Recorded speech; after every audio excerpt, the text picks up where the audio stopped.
Na minha opinião, a base é a salvação do futebol brasileiro. O craque de futebol aqui no Brasil saía do mato, né? Saía de tudo quanto é lado.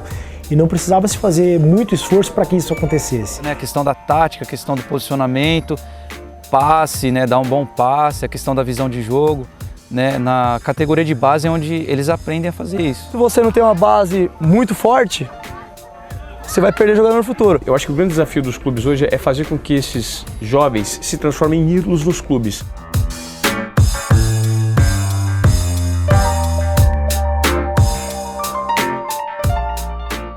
Eu acho que é por meio da base que os grandes clubes conseguem revelar jogadores. Na verdade, o único meio de você descobrir novos jogadores e valorizar algo que é feito dentro dos clubes. A gente tem alguns exemplos, né, que são evidentes aí de jogadores que vieram da base. Eu acho que o principal deles é o Neymar, que foi descoberto muito cedo. Então, o que seria do Neymar se não fosse a base? Né? Então, eu acho que a base é fundamental. Eu acho que o trabalho de base hoje ele pode ser ampliado e melhorado. Acho que tem muita gente que ainda não acredita e o investimento deveria ser maior. Nos grandes mercados do futebol mundial, como por exemplo Espanha, Itália, Europa, existe um investimento forte e maciço na base, porque é evidente a importância, é ali que a gente vai colher, é ali que está o futuro do futebol brasileiro. Hoje o clube que não investir na base, não tiver sustento dessa base para os seus times profissionais, ele certamente não vai sobreviver nas competições, né? Porque hoje em dia a base acaba suprindo uma necessidade que os clubes têm por não ter tanto dinheiro para comprar jogador. Né? Fundamental para o atleta. Muitos não tiveram base e eu tive a oportunidade de ter e chegar ao profissional sabendo todos os fundamentos. E a base é tudo, né? Então eu não tive uma base no começo, tem umas dificuldades, você precisa corrigir muitas coisas que você não teve na base, que é o que eles têm muito. A prioridade na base é formar o jogador. Ensinar ele a chutar de pé direito, pé esquerdo, cabecear, matar a bola no peito, fazer um passe. Essa é a prioridade numa categoria de base. O trabalho de base ele é muito importante, não só visando os resultados. O resultado faz parte do trabalho. E sim na questão da formação dos atletas, não só como profissionais, como atletas, mas também como futuros homens e profissionais que possam ser independentes do futebol. Então a gente foca muito em relação a isso, principalmente a parte comportamental dos atletas, porque isso pode ajudá-los principalmente no futuro.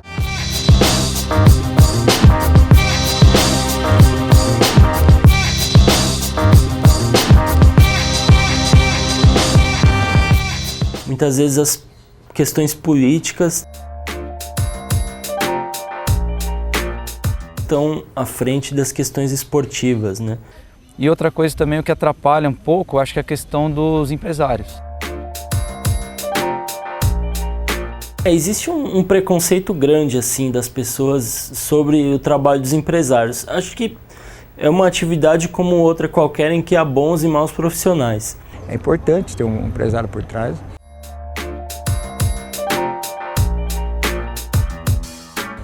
Porque ele se dedica só no trabalho dele, ele não vai esquentar a cabeça no contrato, a gente tem que resolver o contrato e jogar ao mesmo tempo. Aí os caras não acertavam, você tem que treinar, se preparar para jogar.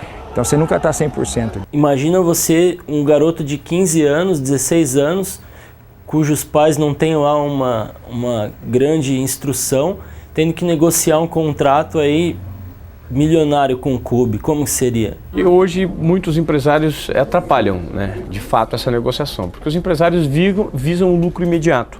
E tem, claro, como todo mundo sabe, empresários que pensam no próprio negócio, querem o dinheiro rápido, às vezes não fazem o planejamento de carreira correto para o jogador. Esse é um grande problema do jogador brasileiro, não ter às vezes o planejamento correto, saber o momento exato de cada transferência, de cada contrato, acaba atropelando um pouco as coisas. Então o lucro imediato nem sempre ele é a melhor solução para o garoto. Porque de repente o que ele está lucrando aqui, ele pode lucrar muito mais se ele consolidar a imagem aqui dentro do país e for vendido por um valor maior, com uma maturidade maior e com a possibilidade de dar chance de acertar lá fora maior também. Então eu acho que tudo isso é uma questão que você tem que analisar com parcimônia, com tranquilidade, porque o que se leva em conta é a maturidade do menino. Mas é o que eu falo, às vezes o poder do dinheiro e o imediatismo falam mais alto. O empresário, né, que bota o dinheiro no menino desde cedo,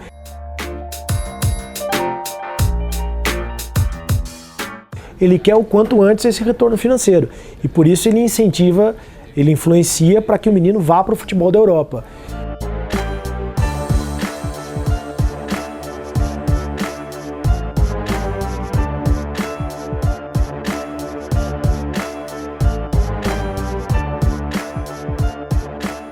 Que a gente perde muitos jogadores também para o exterior, né?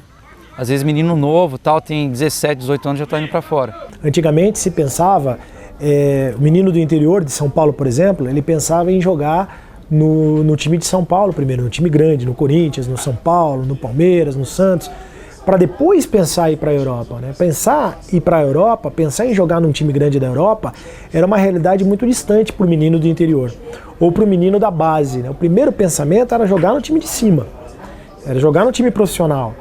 Hoje, o menino do interior, ou o menino da base, ele não pensa mais primeiro em jogar no time profissional, ou no Corinthians, no Palmeiras. Ele já pensa em jogar no Barcelona, no Real Madrid, no Chelsea. Raramente vai ter um moleque da base da Ponte que quer se fazer história na Ponte.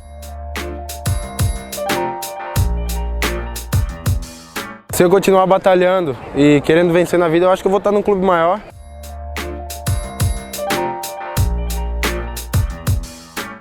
E se Deus quiser, numa seleção brasileira, num clube lá na Europa. O objetivo de todo jogador é atingir a seleção brasileira, jogar fora do país e ser muito bem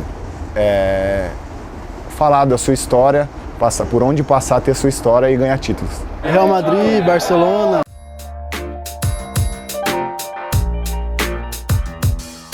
PSG, é o meu sonho chegar longe, né? O grande desafio dos clubes brasileiros é fazer com que haja uma identidade. O que falta nos clubes brasileiros?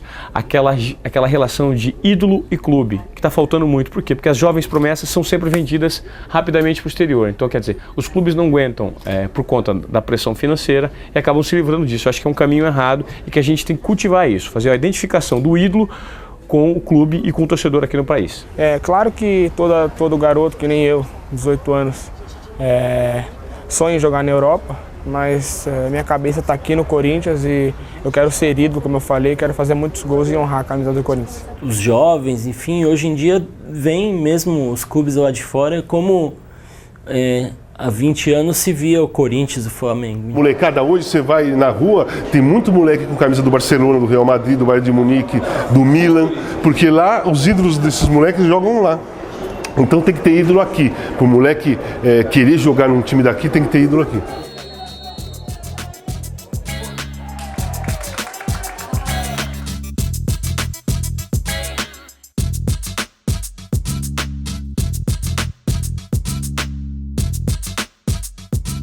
O primeiro objetivo é revelar jogadores, mas junto com isso você precisa ter resultados.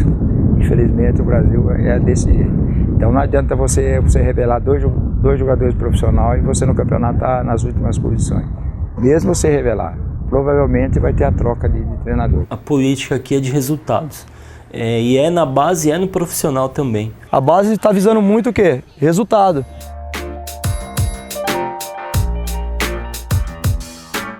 Título, não a formação do garoto para trabalhar o fundamento, para trabalhar a parte psicológica, para trabalhar a parte tática. Então, eles desde a base, desde o sub-11, 13, muitos clubes já priorizam o quê?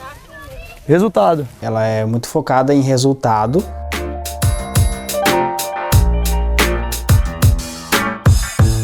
E não na formação dos jogadores, como realmente deveria acontecer. Então você tem uma valorização muito maior da diretoria e dos patrocinadores em clubes que são campeões da base. Então é muito mais importante você ser campeão paulista sub-15, sub-17 do que você revelar um jogador nessa categoria. E não deveria ser assim, deveria ser o contrário. O resultado deveria ser só uma consequência. Deveria ser mais importante você revelar um jogador e ainda que isso custe um campeonato, ainda que você não seja campeão. Os técnicos das categorias de base, eles tentam ganhar a qualquer custo os campeonatos porque eles sabem que é uma questão de sobrevivência dentro do clube. Quando, na verdade, eles tinham que estar preocupados em formar jogador, né?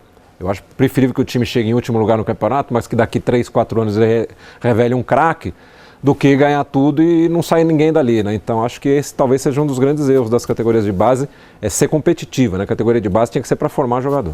Aqui, e eu já ouvi isso de muitos técnicos das categorias de base, de técnicos que disputam a Copa São Paulo, por exemplo, que é a principal competição da categoria, que já existe uma pressão embaixo, nessa categoria, no sub-20, no sub-19, para conquistar título. Já existe a pressão para conquistar título. E não deveria existir a pressão. A pressão para conquistar título é no profissional, onde os jogadores são muito bem remunerados, onde os técnicos são muito bem remunerados, onde é uma grande empresa mesmo, os clubes são grandes empresas, investem muito dinheiro e querem resultado. Na categoria de base, o lugar é para formar talentos. Né? Não deveria existir essa questão, essa pressão por conquistar títulos. O treinador sabe que se ele não tiver grandes resultados, na hora que mudar o presidente, mudar o grupo político, ele vai sair fora. E isso a gente não está falando de um treinador como o Tite, que ganha 400, 500 mil reais por mês. A gente está falando de um treinador que ganha 5, 6, sei lá, 10 mil reais por mês, e que sabe que se ficar 6 meses sem trabalho, está perdido. Então, ele vai sempre colocar a questão do resultado à frente. Hoje, muitos treinadores da base, eles trabalham praticamente no mesmo nível que o profissional, na mesma pressão. Ou seja, eles trabalham com resultado, então eles não estão trabalhando com formação. Eles não trabalham com formação, então eles têm que ganhar jogo. Então daí eles deixam um pouquinho a qualidade técnica de lado e vai mais para o lado da parte de força mesmo, parte física. O resultado é o que, na visão da maioria, representa um bom trabalho.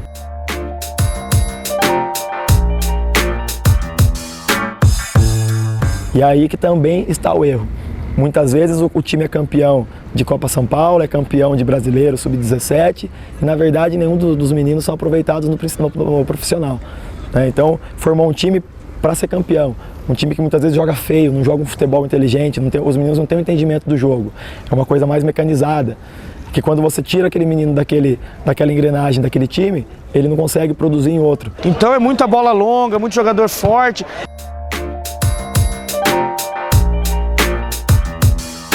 Porque o treinador perde 2, 3 jogos, até no profissional. Ele perde 2, 3 jogos, ele perde o cargo dele. E isso vai também na base incidir não só na qualidade do jogo, mas nas escolhas que ele vai fazer. E tem um jogador que não está tão pronto, mas que tem mais qualidade, e tem um jogador mais forte, ele vai priorizar o mais forte, porque é o que vai dar o resultado para ele. Esses mais baixinhos, hoje no futebol, estão perdendo espaço. São poucos os clubes que apostam nesses jogadores. Durante 1 ano e meio, só porque o outro atacante de beirada era mais forte e alto, eu acabava ficando no banco. Existem os treinadores que gostariam muito de formar jogadores independente do resultado, mas que são vítimas. Então, ele vai jogar um jogo importante no campeonato, da base, e ele sabe que se ele perder aquele jogo, ele perde o emprego. Então, ao invés de colocar um garoto que não vai lhe garantir o resultado, vai colocar lá um meio habilidoso, mas que vai estar formando esse garoto, vai ser um garoto importante para o clube futuramente, ele prefere sacar esse garoto para colocar o volante brucutu, o cara alto, forte, que vai ali garantir o resultado para ele, vai dominar o meio campo, vai bater em um, bater em outro, enfim, vai fazer o serviço e ele vai garantir o resultado e não vai ser demitido. É claro que ganhar também faz parte da formação do jogador. Você não pode começar a formar um jogador e se ele ganhar ou perder, tudo bem, beleza. Ele perde para ele perde a importância a competição, perde a importância ganhar títulos, perde o hábito de ganhar. Tem que ter o hábito de ganhar. Mas a prioridade na base é formar o jogador.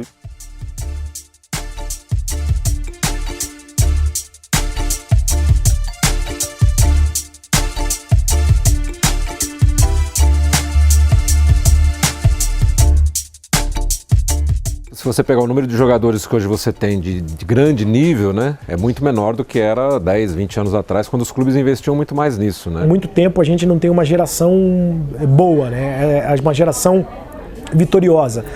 Você olha para trás e vê a seleção brasileira formada sempre por muitos jogadores fora de série, por muitos craques.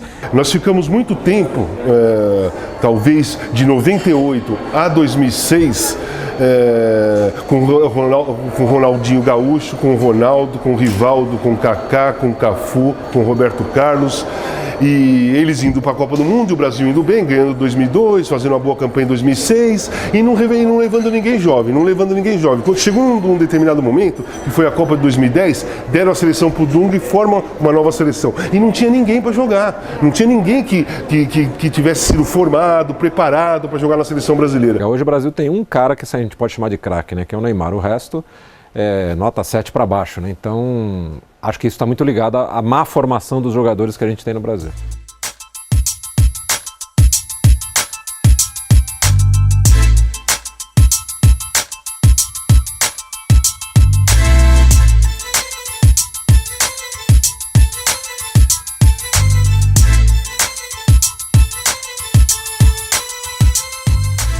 Os técnicos, de um modo geral, com raras exceções aqui no Brasil, eles não têm a preocupação em lançar garotos nas categorias de base. Não é algo corretamente planejado no Brasil. Depende sempre da lesão de um jogador do profissional, de uma suspensão, de uma convocação. Aí vai puxar o garoto. E hoje, eles passaram 8 anos já no clube e eu vejo que foi muito rápido assim, né? Porque eu subi com 16 anos e pegando a experiência dos mais velhos aí, hoje eu estou bem maduro. Na transição de base para o profissional, né, eu passei por todas essas categorias, né? Dentro de leite, infantil, juvenil, júnior, aspirante.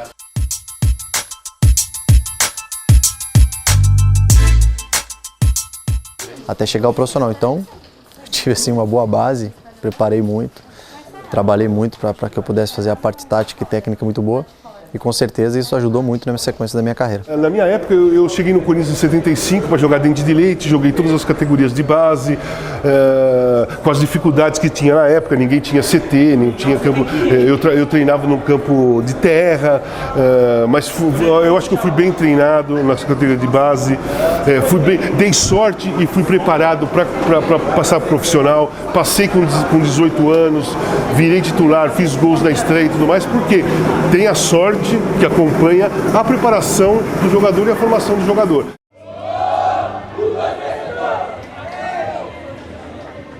A exceção, eu vejo o Santos, porque o Santos, o raio, caiu várias vezes no mesmo lugar no Santos. O Santos é um ponto fora da curva, porque com o Diego, com o Robinho, com o Neymar, aos 16, 17 anos eles deram esse salto, mas o tempo mostrou que são jogadores extra classe. E tem um trabalho de renovação muito grande, né? Aí você pega um Elano que fica eternamente lá, mas que tá puxando quem tá vindo da base, traz aí um Ricardo Oliveira da vida que não é formado lá, embora tenha já jogado lá, mas que não tem essa identidade tão grande com o Santos, que agrega. O trabalho do Santos é exemplar, sem dúvida nenhuma. O Santos é a coragem, né, que o Santos tem de colocar esses meninos, independente da idade, e a diretoria, os torcedores principalmente, entenderem que é necessário que dê as oportunidades. Hoje são 82 franquias, né, espalhadas pelo Brasil, uma inclusive no Japão e Estados Unidos, e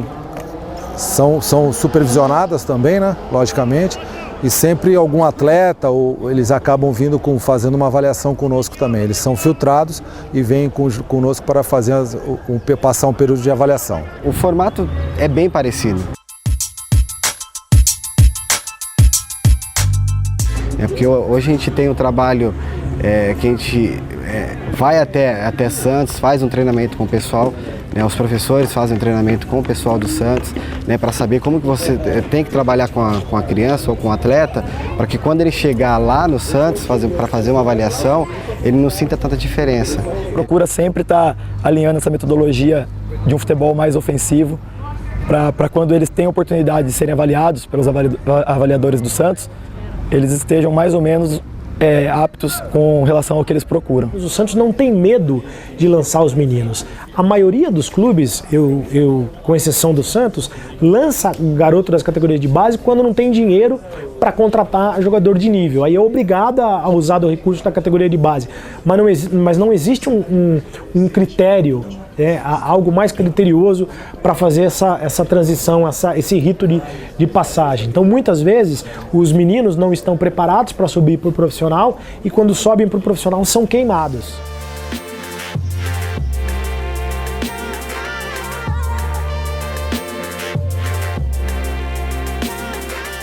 Você tem dois grandes exemplos aí nas últimas duas campeãs do mundo, né? Espanha e Alemanha foram campeãs fruto de trabalhos que começaram muito fortes na base, né? De criar um perfil de jogador, tanto na Espanha quanto na Alemanha, de acreditar em jogadores mais jovens, muitas vezes de prepará-los, de mudar toda a estrutura de formação no país, como aconteceu na Alemanha, criando centros ao longo de todo o país para formar jogadores. A Espanha não só pela base, a Espanha pela formação, os clubes, né? Barcelona e Real Madrid, que tem muito poder de barganha com qualquer jogador no mundo, pelo nome, pelo status, pelos títulos que conquistaram. E a Alemanha, que fez uma reformulação da sua escola. A Alemanha bateu na trave em vários campeonatos mundiais, até que se formou uma geração que aprendeu a perder lá atrás e agora está batendo campeão. A Alemanha, ela já começa a investir no jogador a partir do sub-9, do sub-11, né? O menino com 9 anos de idade, com 11 anos de idade, ele já está trabalhando em categorias de base da Alemanha. E são centros de excelência, de categoria de base, que são financiados pela Confederação Alemã, pela Liga Alemã, em parceria com os clubes. Quer dizer, só pode dar certo. A Alemanha, ela construiu uma fábrica de fazer jogador de futebol. A Alemanha fez um trabalho muito bom de 2006 para frente, que foi incentivar o futebol, levar crianças, escolinhas de futebol, formar jogadores de um jeito que a seleção alemã joga, revelou, fez um time jovem, um time mais leve, um time mais técnico. Então eu acho que a escola alemã hoje, não porque foi campeã do mundo, mas do jeito que foi campeã do mundo, é a melhor escola do futebol mundial. Pelo menos de 10 anos para cá, o Barcelona ganhou tudo que disputou e basicamente com um time formado nas canteiras, né? Formado nas categorias de base. E o Barcelona faz algo que pode ser exemplo para os times brasileiros e provavelmente é exemplo para os times do mundo inteiro, que é padronizar taticamente as categorias de base desde a primeira categoria até o time profissional. Todos jogam com a mesma formação tática. Ou seja, quando um menino chega na equipe profissional, ele já sabe exatamente como o time profissional joga, em que posição que ele tem que jogar, o esquema que ele tem que jogar. Então ele não sente muito a diferença quando ele chega no time de cima. Na filosofia dele de categoria de base, ele não se preocupa com a conquista dos títulos, ele se preocupa com a maneira de jogar, com o modo de jogar, né? Respeitando as características do time e não dos jogadores. Não é por acaso que você conquista um título, né? Não é, ou pelo menos não deveria ser por acaso. E esse é o segredo do sucesso.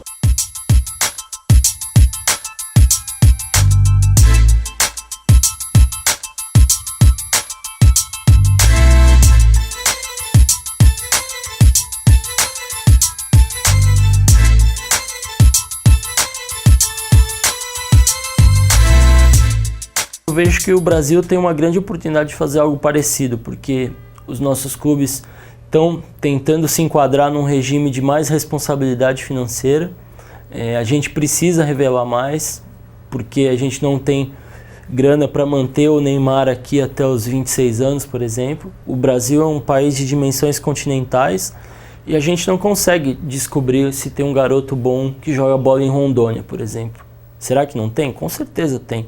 Mas porque se você pegar nas divisões de base dos clubes, os jogadores são sempre dos mesmos estados. A gente tem bons exemplos, né?